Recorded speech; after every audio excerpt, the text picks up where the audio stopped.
Good morning, everyone. This is Rebecca with Red True Crime, doing a weekly recap of things I've talked about ad nauseum for the last couple weeks, if not month. Um, I apologize, but I'm a little under the weather. I'm battling a sinus infection, and um, and we just got hit with a whole lot of ice and snow here in Greensboro. So I'm home today, so I'm gonna go ahead and get this started. So, if you see in the description, we're going to talk about a few different topics: Laequan Little, Marissa Carmichael, Greensboro PD, and more. So, so let's start. So, Laequan Little.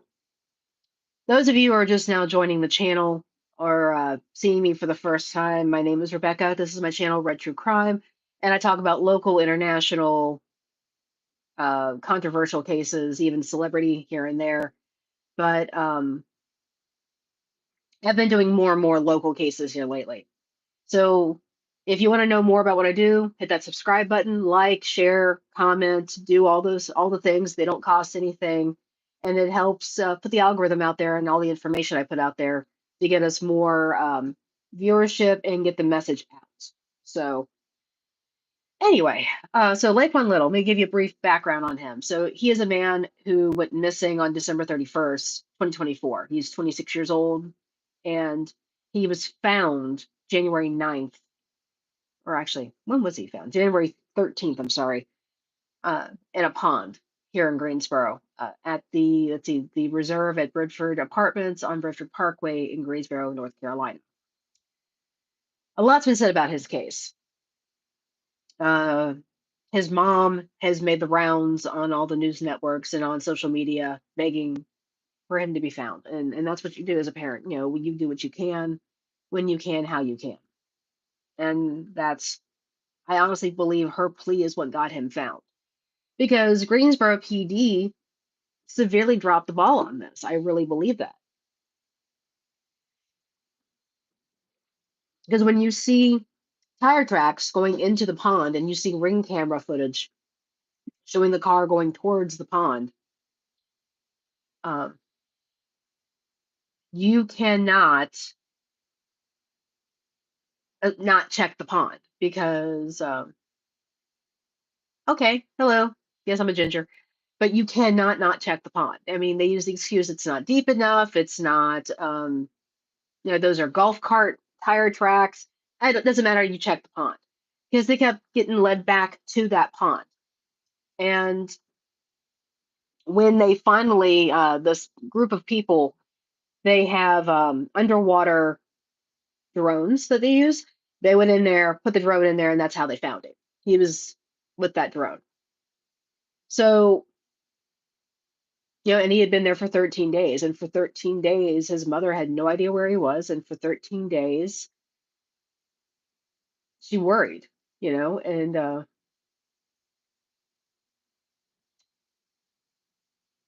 it is what it is. I mean, I feel for her. I really do. So for 13 days, and there's still a lot of questions, how did he end up in the pond? Was it an accident? Was it was it foul play? These are things that have not been determined yet, because they won't be able to determine that till they do the autopsy and do a toxicology report. Because when they first started investigating this, his friends he was at the party with said he had been drinking and he was intoxicated when he left. So this could very well have been an unfortunate accident, but only time will tell on that. I have caught flack on here.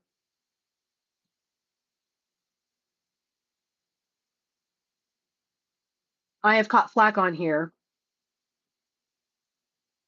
for talking about Laequan and what can be deemed in a negative nature. And I apologize for that, because I don't want to disrespect his memory. But, and however, because of the people he was involved with, because of the people he associated with, because of the life he led, these are all things that have to be considered when he went missing. And now that he's been found, all those factors have to come back into play there. and figure out, did any of that lead him to where he ended up? I counted, he had 27 different charges and convictions between multiple counties here in North Carolina. A lot of driving without a license, driving intoxicated, driving to endanger, drug charges, drug trafficking charges, assault charges. There was even an attempted murder charge at one point. Knowing all of that, do I think he was a bad person? I don't know, because I don't know him. I don't. Do I think he's a flawed person? Most definitely. Did I think he made bad decisions? Most definitely. Did he deserve to die? I don't believe so. Did he deserve to not be found? Definitely not. He deserved to be found because he had people, at the end of the day, he had people who loved him and missed him and wanted to be around him. So, like I said, I actually had one person come on here and say that they hope his spirit haunts me because of the things I've said. And I'm not trying to drag him down. I'm just being a realist. This is what he did. Your actions tell a lot of people about yourself. It is what it is. And his mom finally admitted that he was a felon. She went on I think it was on Facebook. A lot of the Greensboro Police Department force went to DC to help with security for the inauguration. And she was upset because she posted some pictures and she said, okay, these clowns here will go to DC and protect a felon, but they won't take the time and investigate and find a felon. Up until that point, she refused to even acknowledge her son's past at all. And another side note, Laequan knew Marissa Carmichael, who was another missing person I've talked about. I mean, her case is what started this channel. I've talked about her, and she's been missing for over a year now. No news, no update on that. And they're Facebook friends. So I thought that was interesting because through Marissa's case, you find out that she was involved with a lot of people who were involved in the Bloods, which I believe they're called Pyru, which is a division of the Bloods. So she was on there hanging out with them. We do know Laequan was affiliated with the Rolling Sixes, which is a division of the Crips. I don't know if the groups are getting along. That I do not know. But I did find it interesting that they knew each other. I did find out they went to high school together because a girl I work with had told me that and knew both of them. So there could be a tie there. I don't know. But at the end of the day, Laequan Little has been found. Unfortunately, um, unfortunately, it was not the outcome anybody wanted. He is deceased. And the investigation is ongoing as to, was it foul play or was it an accident? So we won't know anymore until the autopsy and the toxicology report comes in. Marissa Carmichael. Now, there's been some things online in the social media world that has talked about her, about a person of interest being mentioned in her case. Let me say this. There are, as far as I know, Greensboro PD has not come out and said that there is a person of interest in her case. Her mother did a interview with the news networks on the anniversary of her disappearance, which was the 14th of this month. And she mentioned that there was a new detective on the case, which that I can't, speak to. And she also mentioned that there was a person of interest, and this is spread all over the social media like fire. The person she's talking about, because it says in the article that Marissa left the gas station in a car who's unnamed person, and this person's been deemed a suspect. The person she left with was Shawnee Lely. This is a name that's been out since the beginning when she went missing, because her mother was telling the world that he was trafficking her, that he had kidnapped her, he was stalking her, all these things. There's been no evidence to any of this, none whatsoever. But do I think he should still be a suspect? Yes. But in the original article, when this came out, he was deemed a witness, not a suspect. So there you have it. But right now, we're waiting on GPD to give out some information because the last thing they said was 5 days ago, and they said that they were actively still investigating the case and that there was no updates they felt they could share with the public. So until that comes out, there's nothing else that can be said about this case. But yeah, she's been gone.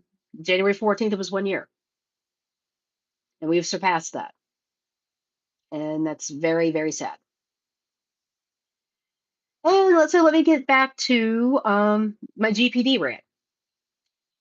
So, two things that are common with Laequan Little and Marissa Carmichael are the fact that they were told by their loved ones when they reported them missing, it's a holiday. We have no detectives working on the holiday. I don't understand that at all. I do not, because you, crime doesn't take a holiday. It doesn't. So why do the cops get to take a holiday? You need to have at least one detective working. I mean, I'm sure they have enough people where they can put one out there to work coverage, because in the first 48 hours when someone goes missing, that's the most pivotal time to be looking. And by the time you follow the standards of the detectives and weekends and holidays, you're talking 3 days has gone by before anybody starts looking. And that's crazy. So they had done they were supposed to last night have a meeting of like the public where they get to ask questions to the chief of police for Greensboro. But they canceled it because of the weather, because it's ice and snow out there right now. And I was gonna go. And I had printed out a couple of flyers, but missing person flyers. And I was gonna say something about this because we have too many missing and no one's talking about this. Like case in point, we have Veronica Denise Newkirk. She's been missing since September 4th. There's no social media about this. There is no news story about this. Why not? And then there's this one, Amber Shelton, who went missing December 9th. I think the girlfriend has something to do with this one, but that's just my opinion. This poster has just recently been updated. One of her friends had to send this picture in. This was a blank page, just this information, but there was no picture.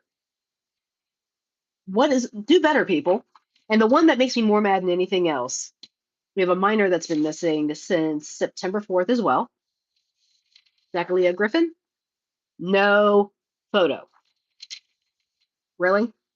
No photo? Kid's 17 years old. You're going to sit there and tell me she doesn't have any social media you could pull up a darn picture for? So, yeah. We have no idea what she's wearing. We don't even have a picture to see what she looks like. We could be walking past her every single day and no idea. We don't know what she looks like. GPD, in my opinion, needs a massive overhaul.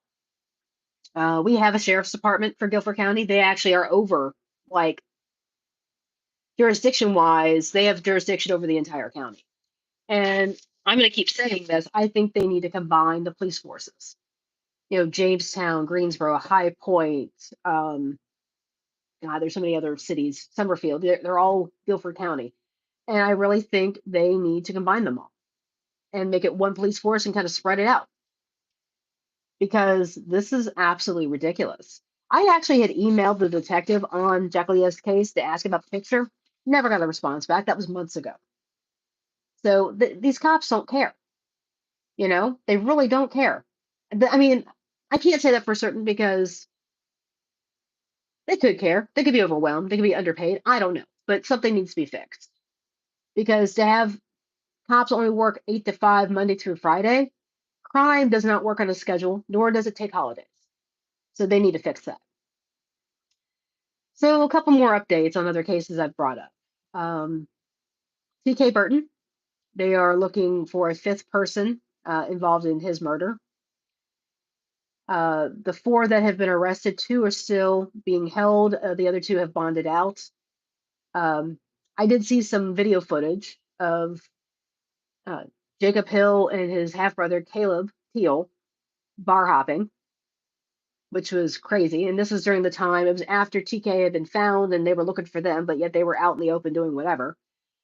Insane on that one.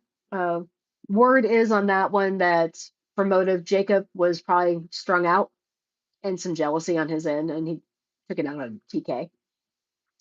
Tyreek Burton, the not related to TK Burton at all. Tyreek Burton, he was the bridegroom who was shot at his own wedding reception over a driver, road rage. That's what it is. Nothing up on that. I mean, this guy came in and shot him in front of people, and they haven't found this person, which is insane. Um, yeah, I don't understand how any of this is still happening. We have too many missing. And, when I talk to Crime Stoppers, they don't put everybody up there that's missing. They don't. They say, oh, we swap them out. I mean, they've got a case on there from 1963. The woman, if she would be alive, to be like 104 years old. Take that one down. She is most likely not alive. But you've got many other people who could still be alive and need help, and we don't know where they are. And there's been no publicity, there's been nothing. And they need to do better. They need to do a hell of a lot better. And that's what I think on that. So, yeah, that's all I got today. Now that I'm done with my diatribe, I'm going to go ahead and end this. But again, this is Rebecca with Red True Crime. Feel free to subscribe, chat, share, like, whatever. Because these people need to get found. And the more numbers I get, the better the algorithm, the more it gets shared, the more the word gets out. And this is what we need to do.